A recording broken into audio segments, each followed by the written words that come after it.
சமயபுரம் மாரியம்மன் பற்றிய பல சுவாரஸ்யமான தகவலை பற்றி தான் இன்றைக்கி நம்ம தெரிஞ்சுக்க போகிறோம்.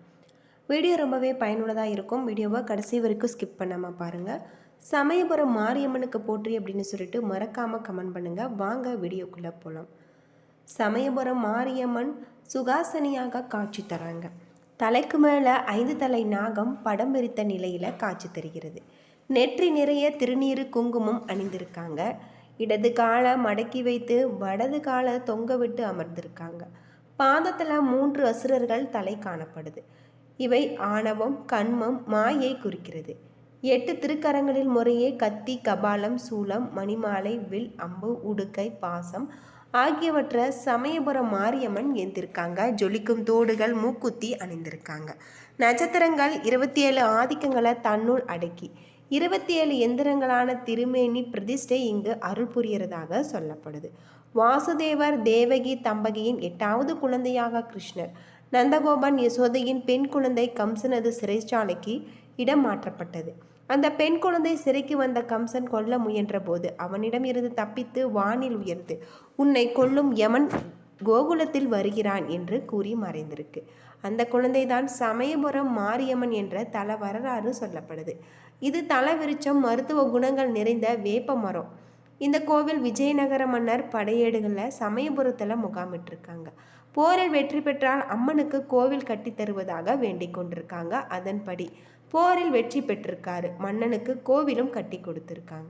அது மட்டும் இல்லாமல் நித்திய பூஜைக்கான ஏற்பாடுகளையும் செஞ்சிருக்காரு. உரிய காலத்தில் கேட்கும் மரங்களை தந்து காப்பவள் என்பதால் சமயபுரத்தாள் என்பது அம்மனுடைய அடைமொழி. சமயத்தில் காப்பாள் சமயபுரத்தாள் என்பது முதுமொழியாக இருக்குது. தற்போது கிபி 1804 விஜயநகர சொக்கநாதர் நாயக்க மன்னரால் கட்டப்பட்டது. பக்தர்களின் முயற்சிகளால் 1984 முதல் சமயபுரம் மாரியம்மன் கோவில் தனி நிர்வாகத்துக்கு மாறியது. ஒரே சன்னதியில் 3 விநாயகர் அருள் புரிகிறாங்க. அம்மனின் உக்கிரகம் தணிக்கை காஞ்சி பெரியவருடைய ஆலோசனையும் வேண்டியிருக்காங்க. இந்த கோவிலில் பல்வேறு சிறப்புகளை கொண்டிருக்கக்கூடிய வகையில் தான் அமைஞ்சிருக்கு. சமயபுரம் மாரியம்மன் கோவிலில் சித்திரை மாதம் கத்திரி வெயிலில் அம்மை நோய் மக்களுக்கு ஏற்படும். அந்த வெப்பத்தை தணிக்க இங்கு சமயபுரம் மாரியம்மன் மக்களை குளிர வைக்கும் தாயின் உடல் வெப்பத்தை தணிக்கவே பக்தர்களுக்கு பூமாரி பொழிந்து குளிர செய்ததாக சொல்லப்படுது. சமயபுரத்தாள் கோவில் கிழக்கு நோக்கி அமைஞ்சிருக்கு. கிழக்கு மேற்காக சுமார் 880 அடி நீளத்துடன் தெற்கு வடக்காக 150 அடி அகலத்துடன் அமைஞ்சிருக்கு. 3 திருச்சுற்றுகள் கொண்ட இந்த கோவில் முகப்புல நீண்ட மண்டபம் ஒன்று இருக்கு. 3ஆம் பிரகாரத்தில் பௌர்ணமி மண்டபம், நவராத்திரி மண்டபம், வசந்த மண்டபம் ஆகியவை அமைஞ்சிருக்கு. 2ஆம் பிரகாரத்தில் விநாயகர், மாரியம்மனின் உற்சவமூர்த்தி மற்றும் கருப்புசாமி ஆகியோரது சன்னதிகள் இருக்கு. சமயபுரத்தால் விக்கிரகம் மூலிகையால் ஆனதால அதற்கு அபிஷேகம் கிடையாது. உற்சவ அம்மனுக்கு மட்டுமே அபிஷேகம். கருவறையில் பின்புறம் அம்மனுடைய பாதங்கள் இருக்கிறதாக சொல்லப்படுது. அம்பாளின் கருவறையில் சுற்றி எப்பொழுதுமே ஈரத்தன்மையுடன் வைத்திருக்காங்க. அன்னையை குளிர்விக்க இருப்பதாக இந்த ஏற்பாடும் செய்யப்பட்டிருக்கு. பெருமாளிடமும் ஈஸ்வரியிடமும் சீர்வரிசை பெறும் அம்மன் இவள் மட்டுமே. கொள்ளிடம்தான் அண்ணன் ஸ்ரீரங்கநாதரையும் தங்கை சமயபுரத்தாலையும் பிரிக்கிறது. தைப்பூசத்தின் போது இங்கு அம்மன் கொள்ளிட கடற்கரையின் தென் பகுதியில் நீராட வருவார்தாகவும் சொல்லப்படுது. ஸ்ரீரங்க பெருமாள் ஆலயத்திலிருந்து பட்டு புடவைகள், மாலைகள், தளிகைகள் மகமாயிக்கு சீராக அனுப்பி வைக்கப்படும் வழக்கம் தொன்று இருந்து வருது. இதை தீர்த்தவாரி விழா என்று அழைப்பாங்க. சித்திரை திருவிழா 10ஆம் திருநாளில் திருவானைக்காவல் அருள் புரியும் ஜம்புகேஸ்வரர் மாரியம்மனுக்கு சீர்வரிசை அனுப்பி வைப்பாங்க. அநீதிகளையும் தீமைகளையும் அழித்து தீராத நோய்களை தீர்த்து வைக்கும் பரிகார தலமாக தான் சமயபுரம் மாரியம்மன் கோவில் அமைஞ்சிருக்கு. அது மட்டும் இல்லாமல் அம்மன் வழிபாட்டில் முதன்மை பெற்று விளங்கும் இந்த கோவில் காவிரி வடகரையில் திருச்சி சென்னை தேசிய நெடுஞ்சாலையில் திருச்சியில் இருந்து சுமார் 15 கிலோமீட்டர் தொலைவில் இந்த கோவில் அமைஞ்சிருக்கு அப்படின்னும் சொல்லப்படுது. பல்வேறு சிறப்புகளை கொண்டிருக்கக்கூடிய வகையில் தான் சமயபுரம் மாரியம்மன் கோவில் அமைஞ்சிருக்கு. கண்ணூர், விக்ரமபுரம், மகா காளிபுரம், கண்ணபுரம் ஆகிய பெயர்களில் அழைக்கப்படும் இந்த அற்புத தலம் தான் சமயபுரம். திருச்சி வடகரையில் சமயபுரத்தின் கண்ணூர் அருகில் பெருமலை வாய்க்கால் கரையில் மகாசக்தி தலமாக திகழ்கிறது சமயபுரத்தாளின் ஆலயம். அது மட்டும் இல்லாமல் இந்த கோவில் பல்வேறு சிறப்புகளை கொண்டிருக்கக்கூடிய வகையில் அமைஞ்சிருக்கு. இங்கே அம்மனை நம்ம வழிபடுவதன் மூலம் நம்முடைய வாழ்க்கையில் இருக்கக்கூடிய அனைத்து விதமான பாவங்களும் தீரும். தீராத நோய்களை தீர்த்து வைக்கக்கூடிய ஒரு பரிகார தலமாக தான் சமயபுரம் மாரியம்மன் கோவில் அமைஞ்சிருக்கு. சமயபுரம் மாரியம்மன் ஆதியில வைஷ்ணவி என்ற திருநாமத்தில் ஸ்ரீரங்கத்தில் குடிக்கொண்டிருக்கக்கூடியதாகும். உக்கிர கோலத்தில் இருந்த அம்பாள் திகழ்ந்திருக்காங்க. அப்போது இருந்த சுவாமிகள் அந்த அம்மனை வேறொரு இடத்திற்கு பிரதிஷ்டை செய்ய ஏற்பாடும் செஞ்சுருக்காங்க. அதன்படி பணிவிடை புரிவோர் இந்த அம்மன் சிலையை தென்மேற்காக எடுத்துக்கொண்டு இங்கே ஒரு இடத்தில் வைத்து இளப்பாரிருக்காங்க. அவர்கள் இளப்பாரிய இந்த இடம்தான் கண்ணூர் அரண்மனை மேடு என அழைக்கப்பட்டதாக சொல்லப்படுது.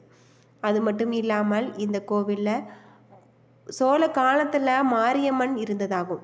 விஜயநகரம் மற்றும் நாயக்க மன்னர் காலத்தில் சிறப்பு பெற்றிருக்கக்கூடியதாகவும் ஆய்வாளர்களுடைய கருத்தாக இருக்குது அப்படின்னும் சொல்லப்படுது. இங்கு இச்சாசக்தி, கிரியாசக்தி, ஞான சக்தி என்ற 3 சக்திகள் இருக்கிறதாக சொல்லப்படுது. உக்கிரம் தனித்த 3 பிள்ளையார்கள் இங்கு காட்சி தருவது இன்னும் சிறப்புக்குரிய ஒன்றாக சொல்லப்படுது. இந்த கோவில் தீராத நோய்களை தீர்க்கக்கூடிய பரிகார தலமாக இருக்குது. அது மட்டும் இல்லாமல் இங்கு தன் பக்தர்களை காப்பதற்காக அன்னை பச்சை பட்டினி விரதம் இருப்பது இந்த தலத்தினுடைய தனி பெருமையாக சொல்லப்படுது.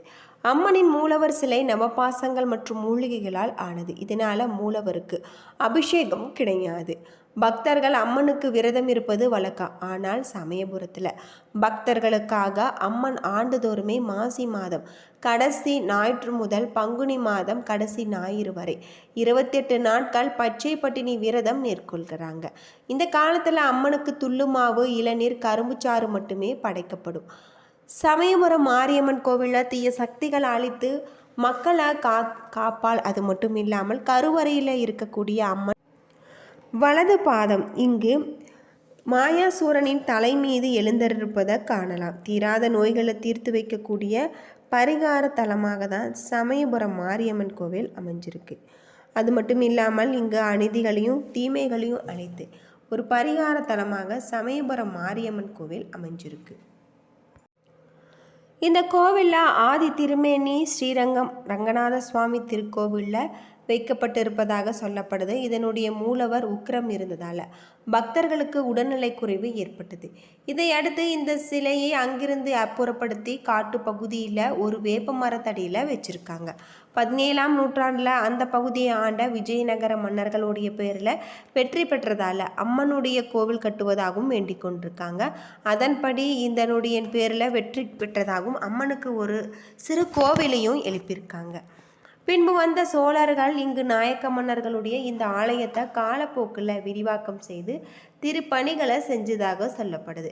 இங்கு மூலவர் சிலை முழுவதுமே களிமண்ணால் ஆனதால் மூலவர் சிலை சிதைவடைவாமல் இருக்க அதன் முன்பாக மற்றொரு கற்சிலை வைக்கப்பட்டு அபிஷேகம் நடக்கிறது. மாரியம்மன் இடது காலம் அடித்து வலது கால தொங்கவிட்ட நிலையில் சுகாசினியாக இங்கு காட்சி தருவதாக சொல்லப்படுது. அம்மன் பச்சை பட்டினி விரதம் 28 நாட்களுமே இங்கு அம்மனுக்கு நைவேத்தியம் கிடையாது. பச்சை பட்டினி விரதத்தின் தொடக்க நாளான மாசி மாதத்தின் கடைசி ஞாயிற்றுக்கிழமை அன்று பூச்செறிதல் விழா சிறப்பாக கொண்டாடப்படும். திருச்சி மற்றும் அங்கு சுற்றி இருக்கக்கூடிய பகுதியில் சேர்ந்த மக்கள் பலருமே திரண்டு வந்து அம்மனுடைய கழுத்து வரை மலர்களால் சமர்ப்பிப்பாங்க. அது மட்டும் இல்லாமல் இந்த கோவில் பல்வேறு சிறப்புகளை கொண்டிருக்கக்கூடிய வகையில் அமைஞ்சிருக்கு அப்படின்னே சொல்லலாம். சமயபுரம் மாரியம்மன் கோவிலுக்கு சென்று வழிபடுவதன் மூலம் நம்முடைய வாழ்க்கையில் இருக்கக்கூடிய அனைத்து விதமான பாவங்களும் தீரும். என்ன நண்பர்களே, இந்த வீடியோ உங்களுக்கு பயனுள்ள ஒரு தகவலை தந்திருக்கும்னு நினைக்கிறேன். வீடியோ பிடிச்சிருந்தால் லைக் பண்ணுங்கள், ஷேர் பண்ணுங்கள், கமெண்ட் பண்ணுங்கள். நம்ம சேனலை சப்ஸ்கிரைப் பண்ணலைன்னா மறக்காமல் சப்ஸ்கிரைப் பண்ணிவிடுங்க. நன்றி நண்பர்களே.